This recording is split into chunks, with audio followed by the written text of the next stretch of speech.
con la motivación del San Valentín definitivamente, ¿no? Muchos comentarios, hay gran tráfico vehicular, obviamente hay quienes están tratando de retornar a casa, ya saben que tienen que de alguna manera ir sorteando los puntos que ya habíamos tenido identificados, ¿no? Esos puntos que se vuelven de gran motivación comercial también, ¿no? Arreglos florales, en fin, una serie de situaciones que yo entendería que tranquilamente se van a extender hasta las 8 de la noche, siquiera va a ser la afectación en lo que tiene que ver con el tránsito y la movilidad a lo largo de la ciudad. Un abrazo inmenso para todos quienes están enganchados a nuestra señal. Le estamos dando la bienvenida en nuestros estudios al doctor José Julián Zúñiga. Él es miembro del Consejo Académico Científico de Medicina Veterinaria de la Universidad Ecotec. Doctor, muchísimas gracias por estar con nosotros. ¿Cómo le va? ¿Cómo está? Muchísimas gracias por la invitación y bueno, aquí acompañándolos en esta tarde para abordar pues sus dudas sobre los temas planteados, para hablar un poco de cómo desde nuestra posición de docentes, cómo desde nuestra posición de miembros de este nuevo Consejo Académico Científico de la Universidad de Ecotec, vamos a empezar a aportar en distintas aristas sociales, económicas y demás en lo que compete a pues mi carrera, que es la medicina veterinaria. Claro, y de alguna manera esto pues va evidenciando, ¿no? Algo que siempre decimos, Ecotec está en todas, y digo esto porque precisamente esa gran cobertura en los distintos espacios de interés de la sociedad tienen lo académico, pero también están copando otros espacios, ¿no? En lo que tiene que ver con temas de gran interés de la sociedad. Y ahora justamente nos vamos a variar. Ya habíamos estado hablando de temas políticos, electorales, resultados, escrutinios, etcétera, etcétera. Pero queremos enfocarnos también, aprovechando esta fecha especial, ¿no? Hay integrantes de la familia que de alguna manera también concentran el interés de todos. Y esto es las mascotas. ¿Qué es lo que más afecta a las mascotas durante una época como la actual? Época de lluvias, de calor muchísimo más intenso. ¿Qué es lo que más las fastidia, las molesta y las afecta en su salud a las mascotitas? Bien, esa es una pregunta bastante interesante. Tenemos que estar atentos porque esta es una época donde entre el calor, las lluvias, la humedad, empezamos a tener nosotros más proliferación de vectores. ¿A qué me refiero con vectores? A parásitos, ¿verdad?, externos o a insectos que transmiten enfermedades, como cuáles. Por ejemplo, el mosquito. El mosquito es un gran transmisor de la dirofilariasis, que es la enfermedad del gusano del corazón. Una enfermedad endémica de Guayaquil, endémica del Ecuador, endémica de las zonas tropicales húmedas. Una enfermedad de gran relevancia para la medicina de pequeñas especies, que hoy en día, gracias a todos los métodos diagnósticos que tenemos, tanto de laboratorio como de imagen y todos los estudios que disponemos, pues tenemos cada vez más herramientas para diagnosticarla y una vez que la diagnosticamos, para tratarla. Esa enfermedad, entre otras, más importantes como la leptospira, por ejemplo, que es una enfermedad que está ligada a la transmisión entre ratas, perros y humanos, una enfermedad que hace algún tiempo causó pues una mortalidad en algunas personas cuando hubo esta inundación en la zona de Durán, ¿no? Claro. Hubieron algunos casos fatales, de hecho, por la presencia de las ratas, pues, ¿no? Por supuesto, sí. Entonces, estamos viendo nosotros cada vez la relevancia que tienen estas enfermedades que pueden ser transmitidas por animales hacia nosotros. Oiga, y le ponemos énfasis porque precisamente, por ejemplo, producto de las lluvias, se inundan los canales donde habitan las ratas, por ejemplo. Obviamente las ratas, por sobrevivir, salen a la superficie y de alguna manera están pues en el entorno donde circulan nuestras mascotas, ¿no? Claro, y el tema es que, hablando específicamente de la leptospira, ¿no? Las ratas orinan y al orinar en estos canales transportan, ¿verdad?, esta enfermedad, la llevan hacia otros lugares. Claro. Y esto hace que pues cuando saquemos a nuestro perrito a hacer pipí, a hacer popó, los perros viven en el mundo de los olores, viven olfateando, viven lamiendo, entonces pueden contagiarse fácilmente. Nuestra misión como médicos es diagnosticarlos y tratarlos, pero la misión de los tutores es estar atentos y llevar un plan preventivo. No hay mejor medicina que la preventiva. Es una medicina que va primero a preservar la salud y luego que nos va a salvar de un montón de costos, definitivamente el tratar una enfermedad, sea en perros o en personas, es mucho más costoso que prevenirla, ¿no? Las que se pueden prevenir. Entonces, nunca está de más testear a nuestros pacientes, testear a nuestros perritos. Todo tutor tiene que saber que al año tiene que hacerle un chequeo a su perro, ¿no? Claro, y en esas recomendaciones, porque queremos entrar al campo completo, transmisión, diagnóstico, tratamiento y prevención de esta enfermedad, virofilariosis, ¿no? Canina, Correcto. que justamente les ataca directamente al corazón a los perritos. Sí, es un poquito más complejo, pero voy a hacerlo muy sencillo. Un mosquito pica a un perro infectado, adquiere las larvas, vuela, se posa en otro perrito, lo pica y le inyecta estas larvas. Estas larvas que inyecta el perrito se van primero hacia el pulmón, ¿ok? Llegan al pulmón y en el pulmón empiezan a crecer, a crecer, a crecer, a crecer. Realmente se la conoce como enfermedad del gusano del corazón, pero al órgano que primero afectan es al pulmón, ¿ah? Hemos visto casos fatales de perritos que tienen muchos gusanos en el pulmón. Pero bueno, luego de esto, este gusano crece, se reproduce, suelta otra vez las larvas y el ciclo se repite. ¿Ok? Entonces, causando grandes afecciones cardíacas y pulmonares, desde tromboembolismo pulmonar, disfunción del corazón derecho de nuestros perritos, ascitis, bueno, un montón de temas. Cuando está en los estadios primarios, por eso es bueno testearlos, porque aunque nosotros utilicemos las herramientas que tengamos para prevenirlos, no siempre se puede prevenir de una forma efectiva. Y esto hace, ¿verdad?, que si nosotros los testeamos cada año, podemos diagnosticarlo antes, tratarlo antes, y el pronóstico es mucho mejor. Pero si nosotros la diagnosticamos la enfermedad cuando ya esté en un estadio avanzado, el tratarla va a ser más costoso y con un porcentaje de mortalidad más alto. Viviendo en el trópico, como vivimos nosotros acá en Guayaquil y todos quienes habitan en la parte de la costa ecuatoriana, ¿no? Esas condiciones ambientales son óptimas precisamente para que se vayan generando, multiplicando este tipo de enfermedades. Realmente, yo viví 8 años en Quito, trabajé 8 años en Quito y trabajé en el campo de la cardiología veterinaria en Quito y habré visto en 8 años unos 3 casos de dirofilaria. Acá tengo ya 7 años trabajando en Guayaquil y hemos visto cientos de casos.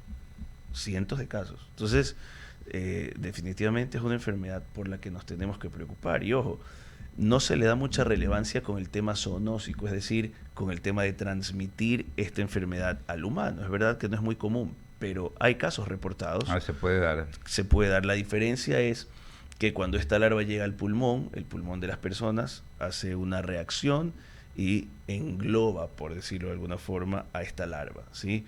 La engloba y se forman unas lesiones, se les llaman coin lesions o lesiones en monedas. En los años 70, cuando veían estas lesiones, lo que hacían era entrar y sacar este pedacito de pulmón. Hoy en día, cuando se ven estas coin lesions, se hacen otras pruebas para ver que sea una fibrosis por dirofilaria y pues no se saca, se deja ahí. Claro, y desde el punto de vista técnico-científico, ¿cómo se valora la historia clínica de estos pacientes? De los pacientes. Ese es el problema. Que de los pacientes animales, por supuesto, estamos hablando de nuestros canes. Sí, porque hay perritos que, ojo, que llegan a consultas sin signos clínicos. Es decir, que van a su control anual y nos sale de sorpresa la enfermedad. Como hay otros perritos que ya están en un estadio inicial a intermedio, donde ya los tutores nos dicen, ¿sabe qué, doc? Lo traigo porque está tosiendo mucho.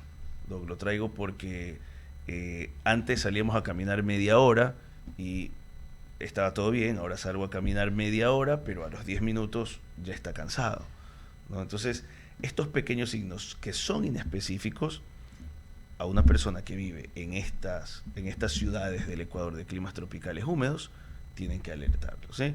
No es para asustarnos, pero sí para que acudamos al veterinario. Ahora, en lo que tiene que ver ya, entrando al tema, la fase del tratamiento. Es diagnosticado una de nuestras mascotas, por ejemplo, con la virofilariosis, ¿no?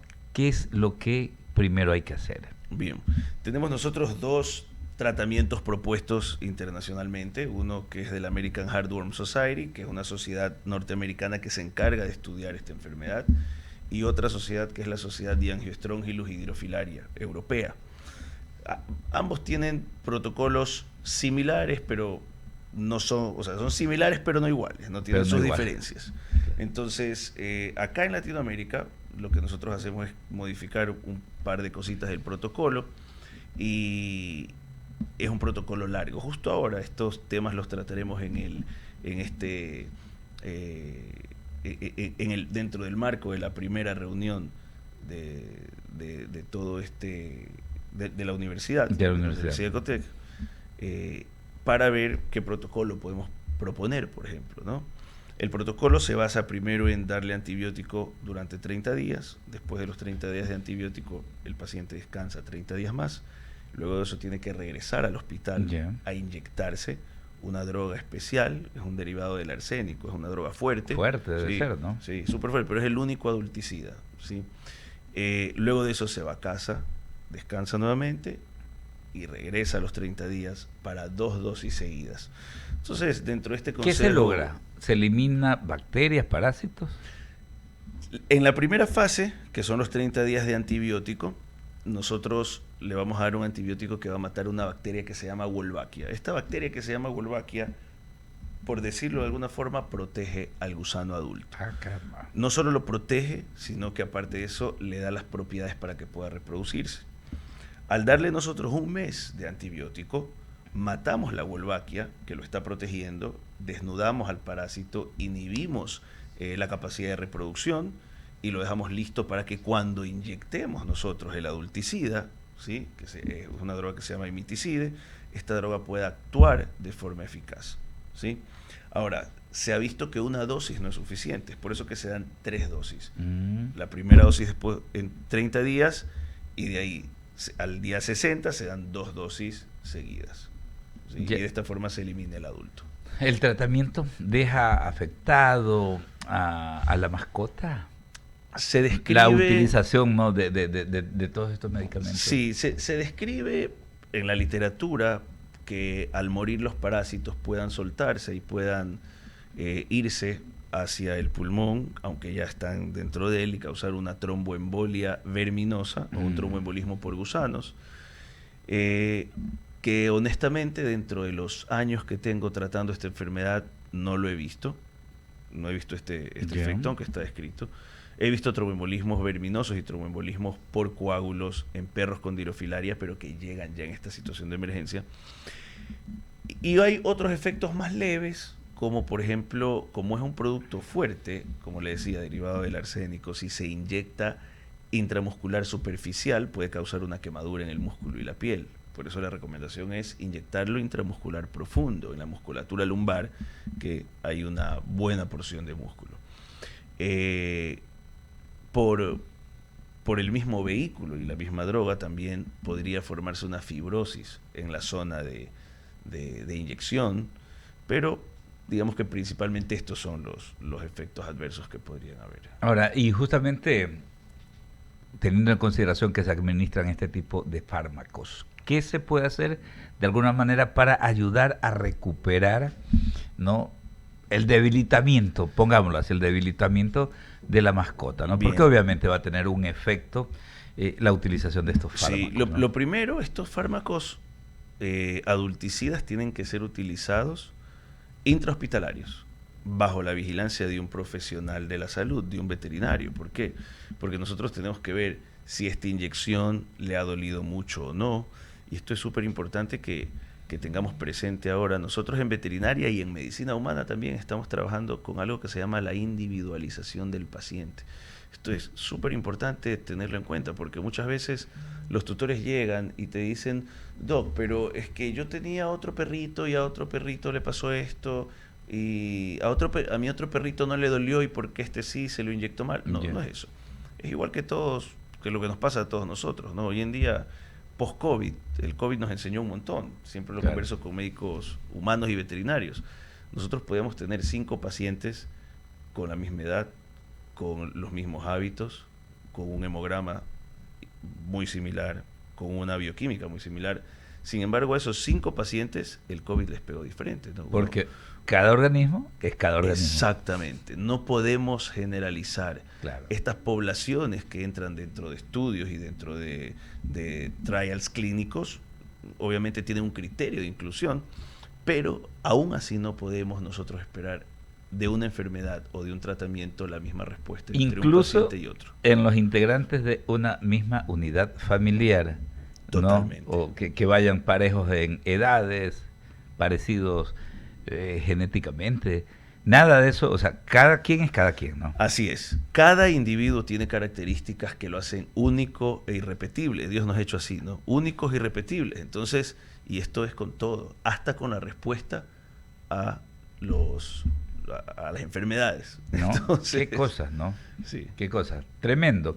Oiga, cerrando la pinza con este tema, con la dirofilariasis canina. Desde su punto de vista profesional, ¿cómo estamos acá en la ciudad y en el país en lo que tiene que ver con los cuidados a las mascotas? ¿Es suficiente, por un lado, la legislación que está vigente, la forma como se manejan las cosas? Por ejemplo, a veces hay muchas quejas, muchas críticas, no hay el cuidado del caso, hay una reproducción desordenada, sectores urbanos marginales que están atestados de mascotas, las mascotas callejeras, no hay una preocupación, hay un esfuerzo, por ejemplo, del gobierno local, ¿no? El municipio de Guayaquil, pero parece que no es suficiente, ¿no? Un poco como que la responsabilidad de cada familia, de cada ciudadano también podría apuntar a manejar mejor la cosa. No sé exactamente qué criterio tiene usted con respecto a ello. Bien, lo que yo pienso es que los perros, los gatos, los animales en general, son definitivamente criaturas creadas por Dios. Necesitan el respeto que se merecen. ¿Ah? Y al decir que necesitan el respeto que se merece, necesitan el cuidado. Y nosotros, los seres humanos, somos los responsables de darles ese cuidado. Le digo honestamente, yo como médico veterinario que se dedica a la cardiología y a la terapia intensiva, lucho por la vida de los animales en sus últimas instancias. En sus últimas instancias, es decir, yo trabajo en el hospital Dr. Pet. Nosotros somos el único hospital aquí en Guayaquil con una capacidad instalada para poder tener pacientes en unidad de cuidados intensivos. No, en este momento tenemos un paciente, por ejemplo, en ventilación mecánica, ¿sí? Con infusiones de drogas, con monitoreo invasivo. Y esto es, yo creo, a lo que nos llama. Es decir, el que nosotros seamos responsables.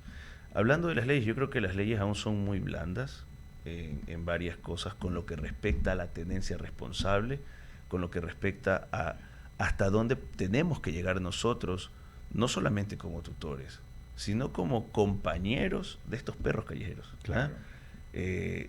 Como responsables de cuidar la vida de estas almas que están ahí en la calle. Ahora, hay personas que se dedican a esto y lo hacen de una forma impresionante, que yo admiro muchísimo. La fundación El Perro Feliz, que queda, por ejemplo, en Bahía de Caracas, el Gran Roque, que queda aquí en Guayaquil, hacen una labor titánica. Ellos no solamente que reciben perritos de la calle, sino que reciben muchos casos de perros enfermos, los curan, los direccionan a hospitales. O sea, tienen una responsabilidad real. Y le digo más, todavía existe aquí en Guayaquil, aunque parezca mentira, muchas casas donde en la mañana se le abre la puerta al perrito, se va por ahí y regresa en la tarde. Entonces, esta cultura tiene que cambiar. Y es verdad que el gobierno, que el municipio y todos pueden poner sus esfuerzos en esto, pero tenemos que empezar desde nosotros, desde el entendimiento de que el momento en el que adquirimos una mascota es un miembro más de la familia, con todas las responsabilidades que esto conlleva. Claro, y eso es por los controles natales, por ejemplo. O sea, no está bien también que se suelte al gato, al perro, y de repente uno se encuentra en la ciudadela, en la urbanización, con que hay una cantidad tremenda, y animalitos ahí padeciendo, porque viven en la calle y se siguen reproduciendo. Así es. Y esto es lo que va degenerando, ¿no? Qué cantidad, es impresionante. Si uno se pone a revisar las estadísticas, sea en Quito, sea acá en Guayaquil, es impresionante la cantidad de animalitos que viven en la calle, ¿no? Sí, en condiciones que no son las ideales, las adecuadas, cuando se puede proceder pues con procesos de esterilización, me imagino, ¿no? Totalmente, es lo indicado, es lo indicado. La esterilización previene no solamente una tasa de natalidad indiscriminada, irresponsable, sino que previene también enfermedades. Entonces, la labor que hace el municipio, por ejemplo, que hace el gobierno, que hacen estas fundaciones, que están guiadas hacia esterilización, es una labor espectacular. Nos falta todavía, sí. nos falta, pero bueno, yo creo que está cambiando la mentalidad, que es lo importante. Bastante ha cambiado. Sí, está cambiando la mentalidad, estamos avanzando, estamos mejorando, y pues yo creo que eso es lo que... Esa es la senda. Tenemos que hacer, sí. Doctor, agradecerle muchísimo por estos minutos, por acompañarnos, pues, en esta fecha tan especial. Ha dejado de lado lo profesional, lo afectivo, lo familiar, por estar con nosotros. No. Lo reconocemos, es el doctor José Julián Zúñiga, miembro del Consejo Académico Científico de Medicina Veterinaria de la Ecotec, esta gran academia, esta gran universidad, hablando de estos temas que son tan relevantes. Muchísimas gracias, doctora. Un gusto haberlos acompañado. Son las 6 de la tarde con 24 minutos. Wendy Quinde nos tiene preparado unos chocolates por San Valentín. Wendy, ¿cómo vamos? Especialmente